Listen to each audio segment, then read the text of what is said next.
मनुष्य जीवन में दुख से भागता है, लेकिन कृष्ण कहते हैं कि दुख से भागकर कोई भी दुख से मुक्त नहीं हो सकता, क्योंकि दुख का स्रोत बाहर नहीं, भीतर है।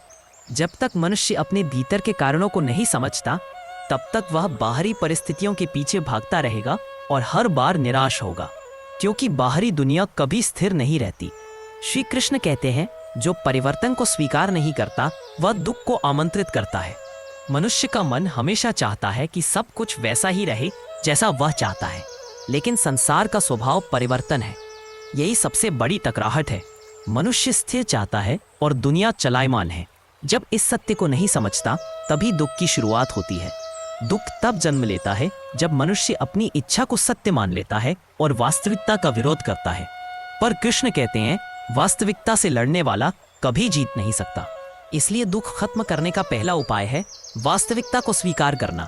जो है उसे ही होना था, जो नहीं हुआ वह इसलिए नहीं हुआ क्योंकि वह तुम्हारे लिए ठीक नहीं था। जो छूट गया वह इसलिए क्योंकि उसका समय समाप्त था। जो मिला नहीं वह बहुत कुछ छिपाए रखता है। दर्द, डर, शिकायतें, तकलीफें, उम्मीदें। वह बोलता नहीं, व्यक्त नहीं करता और फिर अंत में टूट जाता है। कृष्ण कहते हैं, जो भीतर छिपा है वह भीतर को जलाता है। यदि मनुष्य सत्य और सरलता से अपनी बात कह सके, तो आधे दुख वही समाप्त हो जाएंगे। दुख का 8वां कारण है मनुष्य की आदतें। मनुष्य ऐसे विचारों का चयन करता है जो उसे दुखी बनाते हैं। ऐसे लोगों के करीब जाता है जो उसे चोट पहुंचाते हैं। ऐसे कामों में डूब जाता है जिनसे वह भीतर से खाली हो जाता है, और फिर वह पूछता है कि दुख क्यों है। कृष्ण कहते हैं, जिस दिशा में तुम्हारी आदतें जा रही हैं, वही तुम्हारा भविष्य जा रहा है। यदि आदतें सही नहीं तो मन विचलित होगा। अगर मन विचलित होगा तो दुख निश्चित है। दुख का 9वां कारण है मनुष्य की जिद। मनुष्य चाहता है कि दुनिया उसे समझे, लेकिन वह खुद किसी को समझना नहीं चाहता। वह चाहता है कि लोग उसे सुने, लेकिन वह स्वयं किसी की सुनता नहीं। वह चाहता है कि उसके विचार सही माने जाएं, पर वह दूसरों के विचारों को स्वीकार नहीं करता। यह जिद रिश्तों को तोड़ती है, मन को भारी करती है और आत्मा को थका देती है। रखता दुख तब मिटता है जब मनुष्य यह समझ लेता है कि दूसरों का व्यवहार उसके मूल्य को निर्धारित नहीं करता। दुख का 6ठा कारण है मनुष्य की अत्यधिक भावनाएं, जिन्हें वह नियंत्रित नहीं कर पाता। मनुष्य प्रेम करता है, लेकिन प्रेम में सीमा नहीं रखता। वह अपेक्षा करता है, लेकिन अपेक्षा में संतुलन नहीं रखता। वह दुखी होता है, लेकिन दुख से बाहर नहीं निकलता। भावनाएं समुद्र जैसी हैं, जितना गहरा जाएगा उतना डूबने का डर बढ़ेगा। लेकिन कृष्ण कहते हैं, भावनाएं अपनाओ पर उनमें खो मत। दुख इसलिए नहीं होता कि तुमने प्यार किया, दुख इसलिए होता है क्योंकि तुमने प्यार को पकड़ लिया। दुख इसलिए नहीं होता कि तुम किसी से जुड़े, दुख इसलिए होता है क्योंकि तुमने माना कि वह तुम्हें कभी नहीं छोड़ेगा। दुख इसलिए नहीं होता कि तुमने विश्वास किया, दुख इसलिए होता है क्योंकि तुमने सोचा कि विश्वास कभी टूट नहीं सकता। जब मनुष्य यह समझ लेता है कि भावनाएं जीवन को सुंदर बनाती हैं, लेकिन उन्हें अति देने से दुख पैदा होता है, तब वह संतुलन सीख जाता है और दुख कम होने लगता है। दुख का 7वां कारण है मनुष्य का संवाद न करना। मनुष्य अपने दिल में है जो अब उसके वर्तमान का हिस्सा नहीं है। वह उन लोगों से उम्मीदें करता है जिनका स्वभाव उसके हित में ही नहीं। मनुष्य छोड़ने को हार समझता है, जबकि कृष्ण कहते हैं, जो चीज तुम्हारे लिए नहीं है उससे चिपके रहना ही असली हार है। जब तुम किसी को छोड़ते हो, तुम हारते नहीं हो, तुम खुद को वापस पाते हो। दुख का 5वां कारण है मनुष्य का हर चीज को व्यक्तिगत रूप से ले लेना। दुनिया का हर व्यवहार तुम्हारे बारे में नहीं है। लोग जिस तरह व्यवहार करते हैं, वह उनके अनुभव, उनके दुख, उनके स्वभाव, उनके संस्कार, उनके डर, उनकी मानसिकता का परिणाम है। पर मनुष्य उस व्यवहार को अपने दिल में ले लेता है और दुखी होता है। कृष्ण कहते हैं, लोग तुम्हारे साथ जैसा भी करते हैं वह उनके मन का प्रतिबिंब है, तुम्हारे मूल्य का नहीं। यदि कोई तुम्हें अपमानित करता है तो यह उसके भीतर के अंधकार का संकेत है, तुम्हारी रोशनी का नहीं। यदि कोई तुम्हें छोड़कर चला जाता है तो यह उसकी यात्रा का मोड़ है, तुम्हारी कीमत का नहीं। यदि कोई तुम्हारी कद्र नहीं करता तो इसका अर्थ यह नहीं कि तुम योग्य नहीं, इसका अर्थ यह है कि वह देखने की दृष्टि नहीं। केवल सुख की इच्छा करता है और दुख को स्वीकार नहीं करता, वह जीवन को अधूरा जीता है। दुख का 3रा और सबसे गहरा कारण है मनुष्य का अपनी इच्छाओं को ईश्वर की इच्छा से बड़ा समझना। मनुष्य चाहता है कि जो उसने तय किया है वही सत्य हो, वही रास्ता सही हो, वही नतीजा हो। लेकिन ईश्वर की योजना मनुष्य की योजना से बड़ी होती है। तुम सोचते हो कि तुम्हारा रास्ता सबसे सही है, लेकिन ईश्वर जानता है कि कौन सा रास्ता तुम्हें कहाँ ले जाएगा। मनुष्य तत्काल सुख देखता है, ईश्वर अंतिम भलाई। जब ईश्वर रास्ता बदलता है, मनुष्य दुखी होता है, क्योंकि उसे लगता है कि उसकी इच्छा छिन गई, लेकिन बाद में समझ आता है कि ईश्वर ने उसे बेहतर से बचाया। दुख का कारण ये नहीं कि जीवन तुम्हारे अनुसार नहीं चला, दुख का कारण ये है कि तुम जीवन को अपने अनुसार चलाना चाहते थे। श्री कृष्ण कहते हैं, समर्पण दुख को समाप्त कर देता है और नियंत्रण दुख को जन्म देता है। दुख का चौथा गहरा कारण यह है कि मनुष्य उन लोगों के पीछे भागता रहता है जो उसके लिए बने ही नहीं है। मनुष्य उन संबंधों को पकड़कर रखता है जिनका समय समाप्त हो चुका है, वह केवल सुख की इच्छा कर। मनुष्य दुख से मुक्त होना चाहता है, लेकिन वह यह नहीं समझता कि दुख से मुक्ति बाहरी उपायों से नहीं, भीतर के परिवर्तन से मिलती है। श्री कृष्ण कहते हैं, जब तक मनुष्य अपने भीतर की गांठें नहीं खोलता, तब तक बाहरी दुनिया में कितने भी दरवाजे खोल ले, उसे शांति नहीं मिल सकती।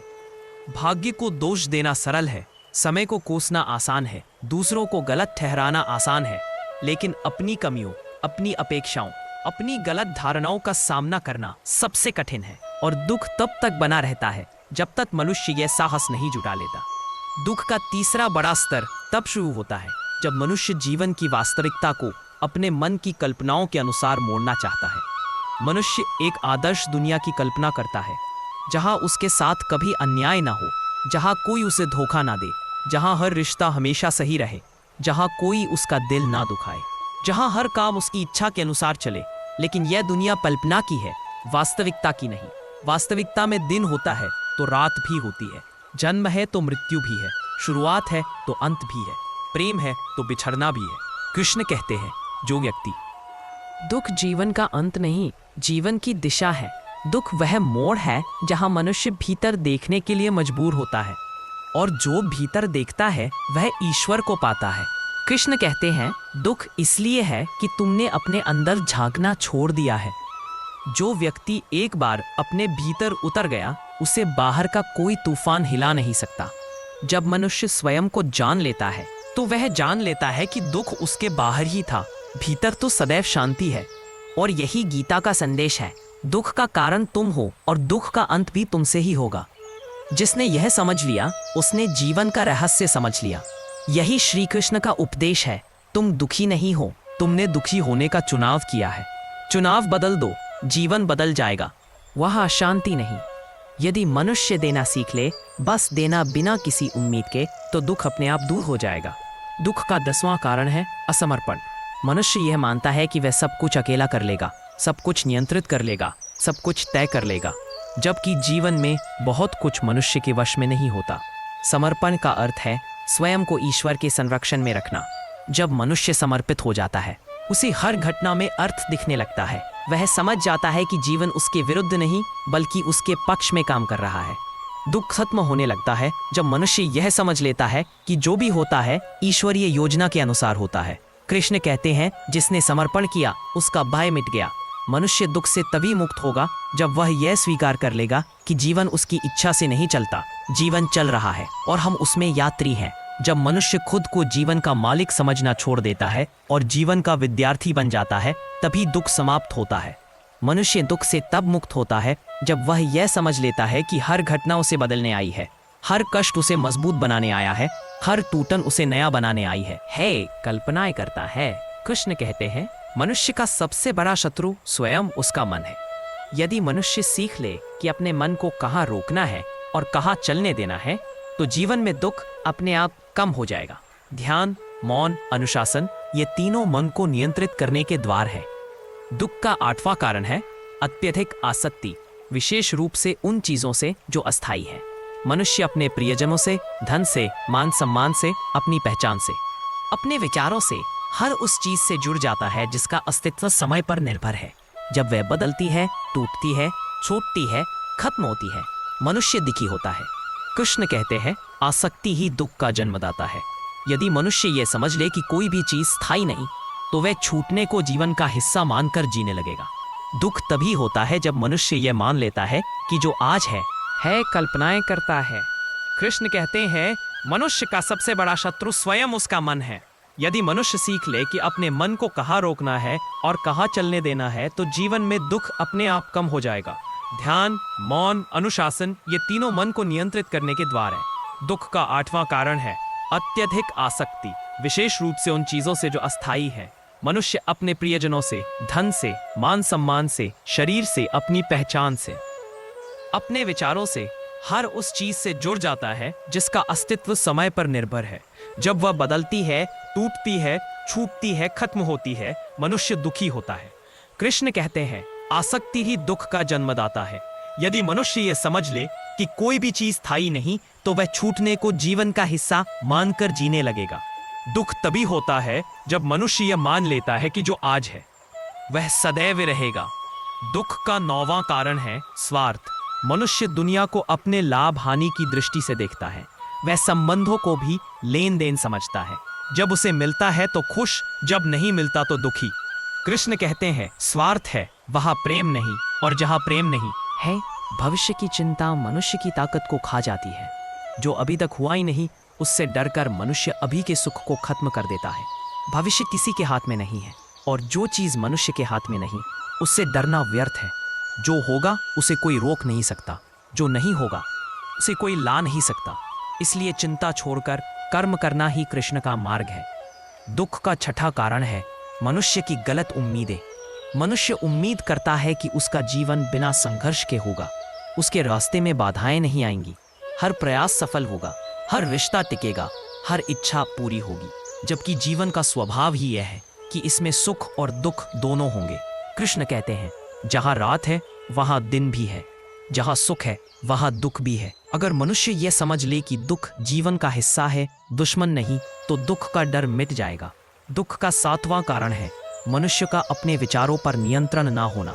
मन की गति इतनी तेज है कि यदि उसे ना रोका जाए तो वह मनुष्य को उन जगहों पर ले जाता है जहां केवल दर्द है। मन लगातार तुलना करता है, डर पैदा करता है, दुखी करता है, अपेक्षाएं जगाता है, याद दिलाता। मूल्य दूसरों के हाथ में दे दिया। लोग कैसे देखते हैं, क्या सोचते हैं, क्या कहते हैं, यह उनकी समझ है, तुम्हारी नहीं। मनुष्य दुखी इसलिए नहीं होता कि लोग उसके बारे में क्या कहते हैं, वह इसलिए दुखी होता है क्योंकि वह उन बातों को अपने भीतर जगह दे देता है। यदि मनुष्य सीख ले कि बाहरी आवाजें उसके मन को प्रभावित न करें, तो दुख का प्रवेश ही रुक जाएगा। दुख का 4था कारण है बीता हुआ अतीत, जिसे मनुष्य छोड़ नहीं पाता। मनुष्य के भीतर बीते समय की चोटें जमा हो जाती हैं। किसी का धोखा, किसी का अपमान, किसी का छूट जाना, किसी का बिछड़ जाना, ये घाव मनुष्य को वर्तमान में जीने नहीं देते। कृष्ण कहते हैं अतीत केवल स्मृति है, सत्य नहीं। जो हो चुका वह तुम्हारी सीख था, दंड नहीं। पर मनुष्य उसे बार बार याद करता है और हर बार नया दुख उठाता है। जब मनुष्य अतीत को छोड़ देता है तो वर्तमान खुल जाता है। दुख का 5वां कारण है भविष्य को लेकर अत्यधिक चिंता। मनुष्य यह सोच सोचकर परेशान रहता है कि आगे क्या होगा, काम मिलेगा या नहीं, संबंध चलेगा या नहीं, धन जमा होगा या नहीं, बीमारी आएगी या नहीं, समय अनुकूल होगा या नहीं। कृष्ण कहते हैं इसलिए क्योंकि तुम उसके लिए तैयार नहीं थे। जब मनुष्य इस समझ में जीना शुरू करता है, दुख स्वयं ही कम होने लगता है। दुख का दूसरा कारण है मनुष्य का खुद को परिस्थितियों का केंद्र समझना। मनुष्य को लगता है कि पूरी दुनिया उसी के विरुद्ध काम कर रही है, जबकि सच यह है कि संसार किसी एक व्यक्ति के लिए नहीं रुकता। लोग अपने स्वभाव के अनुसार काम करते हैं, घटनाएं अपने समय के अनुसार होती हैं और परिणाम अपनी गति के अनुसार आते हैं। लेकिन मनुष्य इसे अपने अहंकार से जोड़ लेता है और सोचता है कि हर घटना का कारण वह स्वयं है। यह भ्रम उसे दुखी कर देता है। कृष्ण कहते हैं घटनाएं तुम्हारे लिए नहीं होती, वे केवल होती हैं। अगर तुम ये समझ लो कि जीवन व्यक्तिगत नहीं है बल्कि एक प्रवाह है, तो शांति मिल जाएगी। दुख का तीसरा कारण है मनुष्य का दूसरों से मान्यता की अपेक्षा करना। मनुष्य चाहता है कि दुनिया उसे समझे, उसकी कद्र करे, उसकी प्रशंसा करे, उसके साथ अच्छा व्यवहार करे। लेकिन कृष्ण कहते हैं जिस दिन तुम दूसरों से मान्यता मांगना छोड़ दोगे, उसी दिन दुख आधा समाप्त हो जाएगा। क्योंकि जिस पल तुमने मान्यता मांगी, तुमने अपना